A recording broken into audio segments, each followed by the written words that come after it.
اعوذ باللہ من الشیطان الرجیم بسم اللہ الرحمن الرحیم۔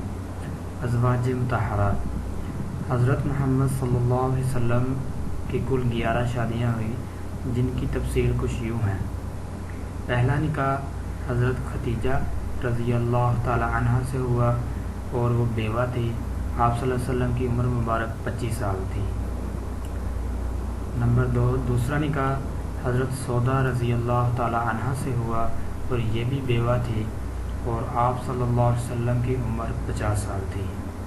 تیسرا نکاح جب ہوا حضرت عائشہ رضی اللہ تعالی عنہ سے، یہ کنواری تھی، آپ صلی اللہ علیہ وسلم کی عمر 53 سال تھی۔ چوتھا نکاح حضرت حفصہ رضی اللہ تعالی عنہ سے ہوا، یہ بھی بیوہ تھی، آپ صلی اللہ علیہ وسلم کی عمر مبارک 56 سال تھی۔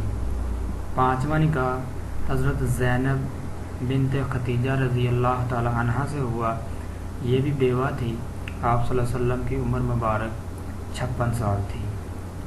چھٹا نکاح حضرت ام سلمہ رضی اللہ تعالی عنہ سے ہوا، یہ بھی بیوہ تھی، آپ صلی اللہ علیہ وسلم کی عمر مبارک 56 سال تھی۔ ساتواں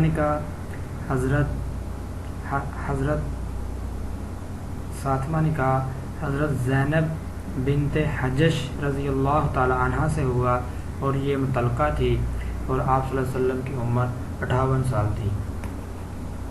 آٹھواں نکاح حضرت جویریہ رضی اللہ تعالی عنہ سے ہوا، یہ قید سے آزاد سی، آپ صلی اللہ علیہ وسلم کی عمر مبارک 58 سال تھی۔ نواں نکاح حضرت صفیہ رضی اللہ تعالی عنہ سے ہوا، یہ بھی قید سے آزاد ہوئی تھی اور آپ صلی اللہ علیہ وسلم کی عمر مبارک 60 سال تھی۔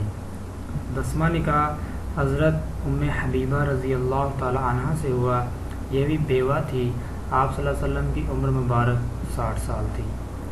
11واں نکاح حضرت میمونہ رضی اللہ تعالی عنہ سے ہوا، یہ مطلقہ تھی، آپ صلی اللہ علیہ وسلم کی عمر مبارک 60 سال تھی۔ اس کے نیچے کچھ اہم وضاحت ہے۔ حضرت محمد صلی اللہ علیہ وسلم کے یہ سب نکاح اس آیت سے پہلے ہو چکے تھے، جس میں مسلمانوں کے واسطے بیویوں کی تعداد زیادہ سے زیادہ 4 تک مقرر کی گئی ہے۔ بعض جنگوں میں بعض صحابہ کرام رضی اللہ تعالی عنہ شہید ہوئے یا کفار مکہ نے مسلمان عورتوں کو طلاق دے دی، تو حضرت محمد صلی اللہ علیہ وسلم نے ان بیوہ یا مطلقہ یعنی طلاق یافتہ عورتوں سے نکاح کر لیا اور انسانیت کو بیوہ اور مطلقہ عورتوں سے نکاح کرنے کی ترغیب دی۔ اگر ویڈیو اچھی لگے اپنے دوستوں اور بھائیوں کے ساتھ لازمی شیئر کریں۔ جزاک اللہ۔